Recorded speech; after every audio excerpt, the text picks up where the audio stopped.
It was set back afterwards. Yeah, that's fine. Actually, Let me know when you're ready. We're recording, aren't we? We are recording. Very nice. We have clicked the recorded button. Sick. Button of records. Boop. Boop, boopity, boop. I'll let you start us since this is your brainchild. I have no idea what I'm doing. Okay. I got it all. Excellent. I should do the thing? Should do Which the thing? The thing. I don't know. The thing. The intro thing. The LG? No, not the Yes. That's what we need. The LG to just tell us when to go. Howdy, y'all. It's Kyron Haynes, and I'm here with my buddy Ben. Nice to meet you. And we are starting a podcast. I don't know if it's a good idea or a bad idea, but we're starting this shindig. And this episode, we're going to do the 5 W's. Who, where, why, when. And we're basically going to explain what the plan is and what we're doing. So, who are we, Ben? We are the Tired Giants Tavern. I know right now it looks like we're filming in a cardboard box. That will not be the case forever, hopefully. But yeah, this is our first foray into podcasting. Which, not our first foray into video making. I've been doing video making for a while, but this is the first time I'm going to do podcasting. So this is going to be really good or really, really bad. So we'll tell you in 20 minutes. So why are we doing this, Ben? So why are we doing this, right? So bottom line, for fun. Kyron and I have both been fans of multiple YouTube creators who have done forays into podcasting, into the wargaming world for years. And kind of the thing that you look at and say, that'd be fun to do when I have time to do it. Or that'd be fun to do when I have the space for it. Easy to let that slip through your fingers. So now we have both the time and the space to do so. So we decided, let's give it a shot. You have free time? No. Okay. No, I lie to myself. I reclaim my free time at night after work, and I tell myself, this is me reclaiming my time, and in reality, I'm just making myself tired and going to bed later. But that's why we got the name Tired Giants. Yeah, Tired Giants is fitting. Workaholics. You will see bags here, especially as we get closer to the August-September timeframe. We'll tell you about that later. Yeah, it's the best and worst month of my life. So where are we? So we're based out of... I know the answer to this. I'm just asking him because it's where are we? I hope you know right now we're in your basement. So we're based out of the DMV, the DC, Maryland, Virginia area. And yeah, that's what we're based out of. And finally, what are we? With 2 guys in a basement with miniatures and not enough time and not enough money on our hands. We're going to pretend we have more time and money than we do, and we're going to do stuff. And you should be grateful because honestly, we were going to do this on a couch. We had a couch set up for it. Then we took a look at that and said, that doesn't look great. I still like the idea of the casting couch. I don't want to do a casting couch for a podcast. I mean... all the comments. Is that a casting couch? Is that a casting couch? Is that a casting couch? It can be. We're editing that out. Just got to keep it family friendly. So we'll be interviewing folks who are adjacent to wargaming or the RPG space.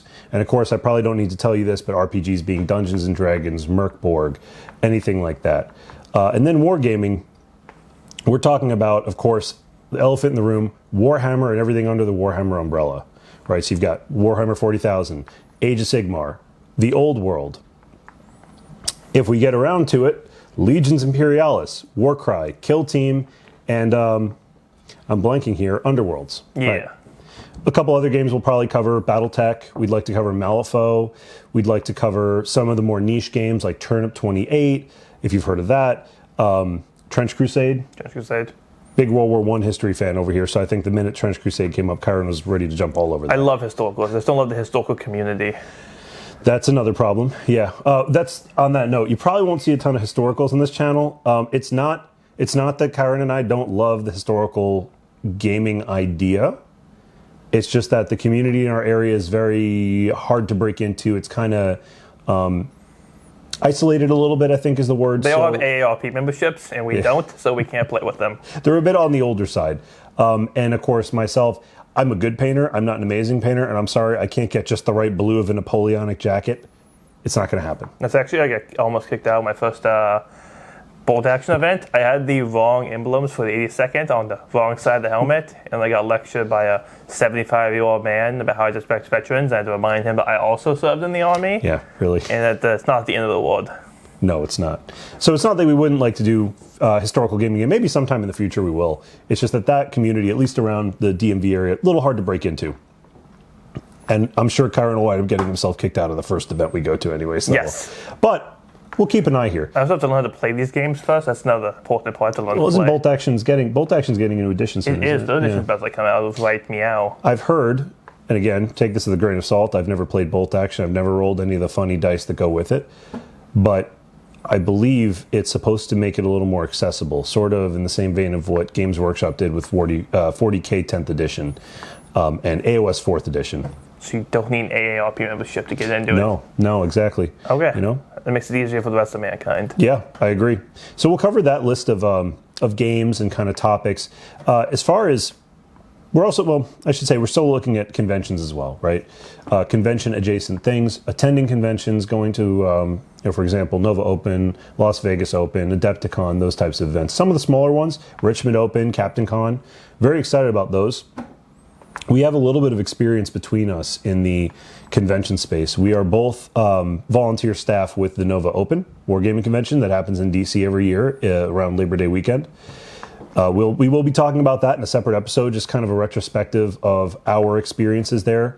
Kind of the con, not just from an attendee perspective, but the perspective of someone who's helping run the day-to-day, both before the con leading up to it and then on the show floor and what it's like. So we'll have a little perspective for you there in case you're curious. So yeah, no, so back to Patrick, we are the full-time year-long staff for Nova.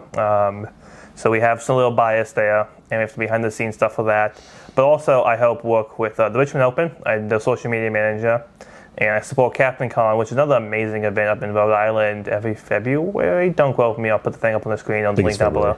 I should know this. But I also do social media and stuff for them. So we have the ends, and we've been doing this. I've been with Nova for 12, 13 years? Yeah, you're 12 years. Something like 2012? That. Yeah, that was my first years. Nova. I can math. I can't math. I'm glad you can. I joined Nova in 2017. Yeah. So it's already, 8 years now?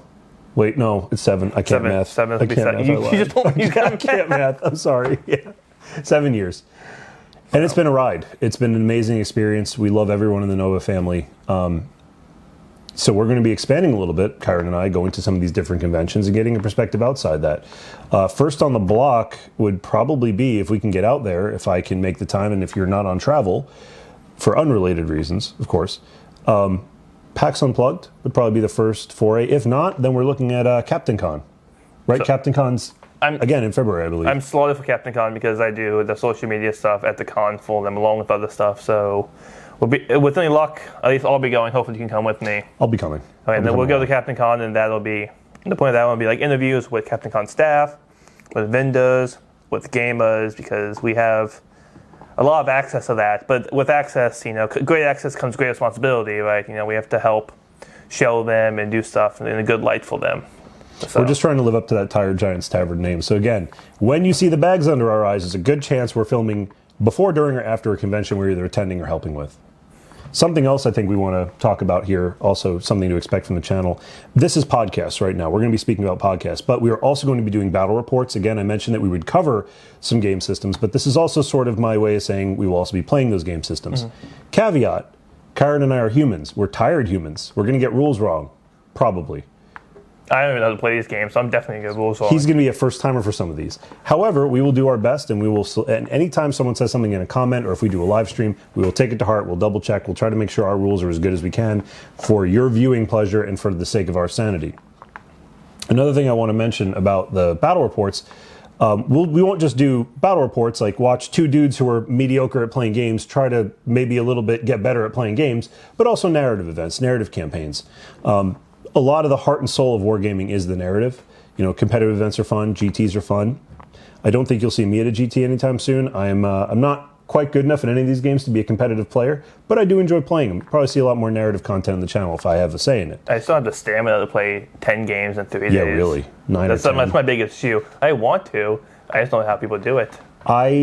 Coffee, they always look tired. And I feel like at some point, and we'll have a whole discussion during the con chat, but my opinion of it, having watched enough of these from the administrative role, is that I think you have your initial win at game one. If you do well in game one, that win will carry you to game 3 in the end of day 1, right? Yeah. If you don't do well game 1 and you don't do well game 2, then you're like, you know what? Whatever, I'm just here having fun now. Because I'm not going to top tables. I don't care. I'm just here to have a good time. Some of those folks, I think, they're just happy as a clam. Sometimes maybe you don't get to play Warhammer or whatever game you're competing in that much during the year, so this is your time to do it, like at a con where you're doing multiple rounds over multiple days. So you're saying, hey, I'm going to stick it out, I'm going to play it, this is my time to shine, this is what I want to do. If you're winning, I think that adrenaline will really carry a lot of people. That kind of the high you get from winning will carry you all the way to those top tables. And I mean, we do have drops every year, right? If you win a con, every GT is going to have drops, but it is interesting to kind of watch the faces change from day 1 to day 2 and then day 3 if you're on top tables. You know, on day 3, you're looking at folks who are like, hey, I'm competing for a top spot. I got this. I'm going to grit my teeth and get through it.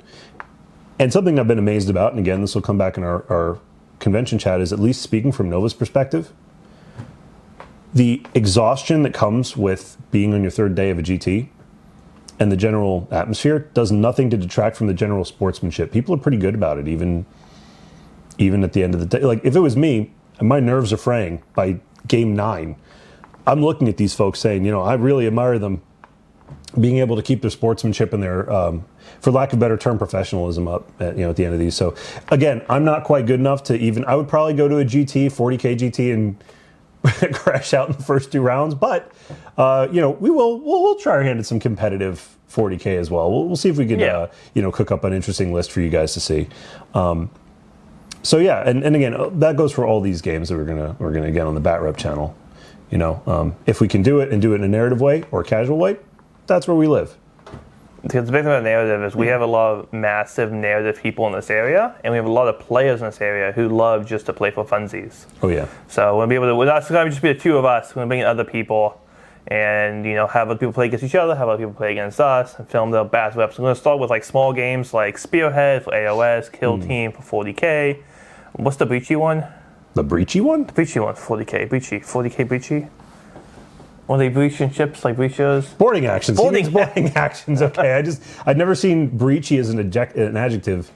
Yeah, it's how you feeling today? I'm feeling kind of breachy. Just kick your bedroom door out when you wake up. Yeah, I've never heard that before. I was like, breachy. What is breachy? But I think the goal is to start with small game narrative events. Maybe run a narrative campaign. But the point of this is that fun. This is all for fun. And shameless plug, we can make some money and have some fun and pay for all this stuff. All the best. That's the goal. If not, it's for funsies. Yeah. We're not doing this with the goal of making a living. If we can, cool. If not, whatever. As long as we're having fun, that's all we care about. On the podcast end, I think a good goal would be, for me personally, you, the listener, are sitting there, I gotta paint some stuff up for a tournament. Also, apologize if you hear any popping or scratching. We're bearded. These mics don't like beards. One day we'll get cooler guy mics, but right now that's all we got. We'll do boom mics or stand mics at some point. But for now, we like these little easy to clip on ones. But so you're painting. You're like, hey, I got a tournament in 2 weeks. I'm a little bit behind on painting. Yeah. I need to start painting. I need something to listen to in the background. We'd love to fill that role. That's a big goal for us, I think. Something. Again, our name is Tire Giants Tavern. What's a tavern? It's somewhere you go to have a drink, have some good food, and relax, right? While I can't feed you, and I can't really get Kyron to get into a food service uniform, bring you food, we can bring you some relaxation, some good commentary. I also can't give you beer for various legal reasons and also logistical reasons, right? But we can give you a spiritual beer, yeah? So that's kind of what we're looking to do there. And there's the Bat Rep channel we want to do. We have this podcast we'll do. And something else we want to talk about that we haven't mentioned yet, another direction we want to take the podcast, and I haven't seen too many people do yet. If you look at the wide range of miniatures that Warhammer, Malifaux, all these different universes incorporate, every artist that makes those things, that makes those miniatures and the renders, has an inspiration, right?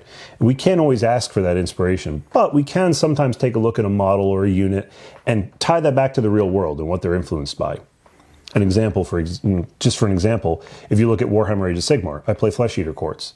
The new Vargulf Courtier model, you can't tell me that's not a Wendigo, right?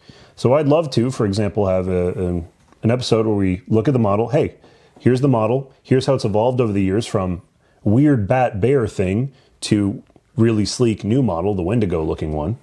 And here's what the Wendigo is, and here's where that came from, and here's where the myths and legends surrounding the Wendigo are. Here's who had them, and here's what it means, and here's what it symbolizes, and why is it a perfect fit for the Flesh Eater Courts, right?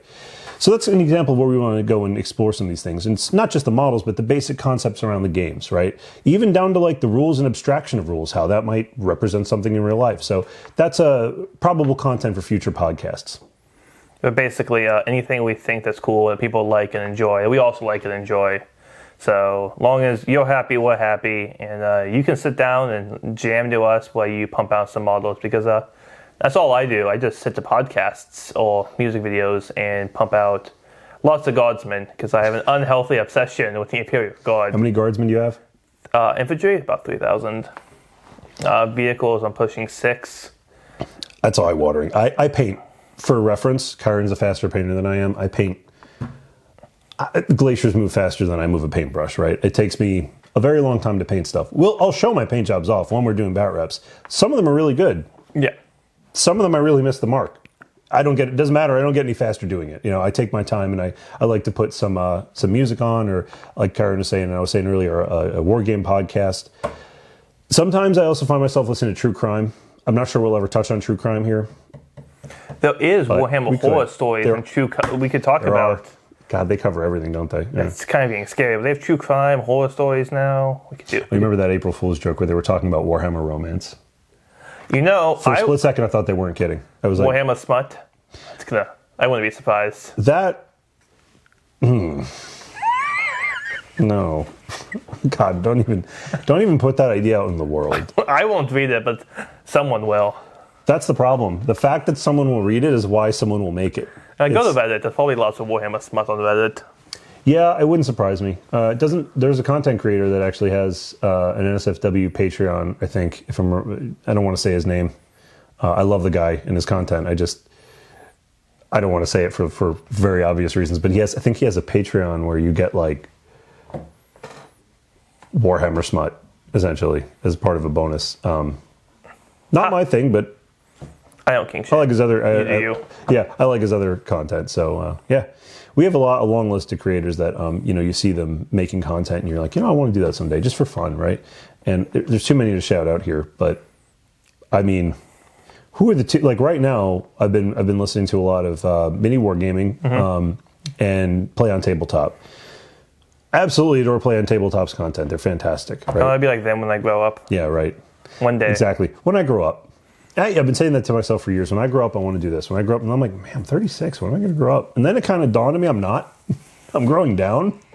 I feel like the older men get, we just get more childlike in our thing. Like I didn't like miniatures when I was younger. I was a very typical kid in New York. I turned 13, 14. Okay, it's time to go drink, smoke, go to house parties, stuff like that. And then I hit my 20s. I'm like, okay, we're going to go to the gym a lot. We're going to do that. We're going to study. We're going to be a good student. Hit my 30s. Oh, now it's all about professionalism. And I have to, well, not my my late 20s, hit, all about professionalism. Got to be as good as I can at my job. And then about I think I was 28, 27 when I got sick. I got really sick.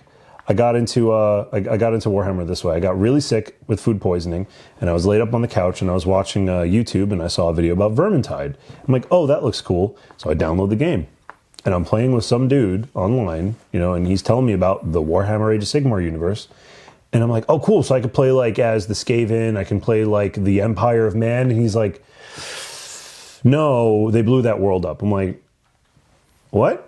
He goes, just go look up Age of Sigmar. So I did, and I ordered the starter set, and that was late 2016, and then here we are, right? So that's how I got into it. And then shortly after is when I got into Nova. But I mean, again, I didn't really discover the joy of miniature painting and playing miniature games until I was older, right? So I guess never growing up. That's the trick. You never grow up. So I guess real fast, all we do is get older, we have more money, so we get more toys. That's how it works. Now, how I guess if you told you, so I'll tell you my story, how I got into mini wargaming.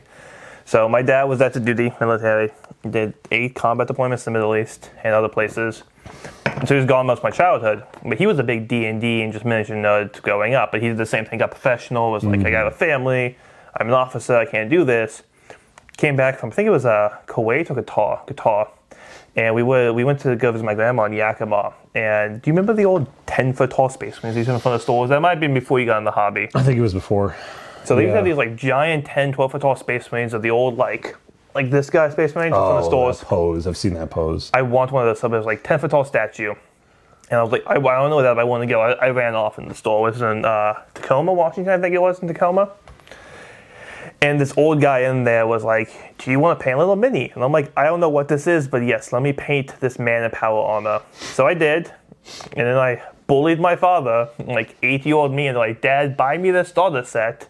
So he did, and then I got into it, and then he'd buy me little stuff, kept going, and then I kind of got out in my late teens because I was too cool for that.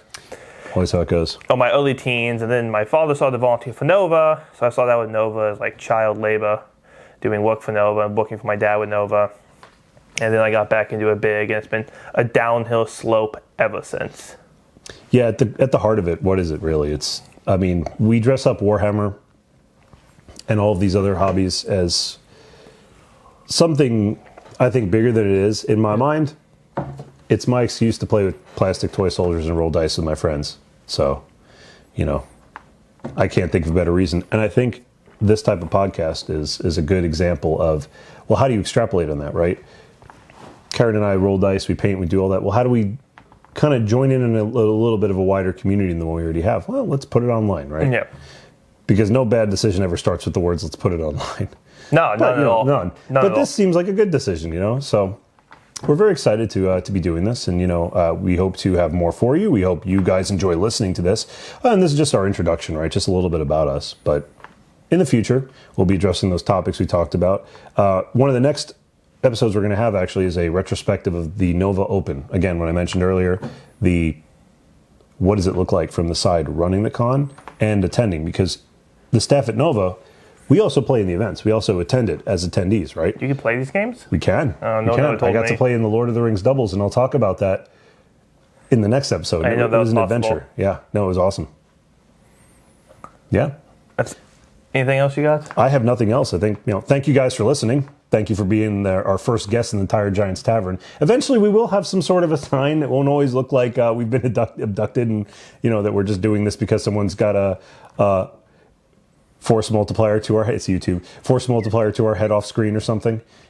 Props if you get that joke.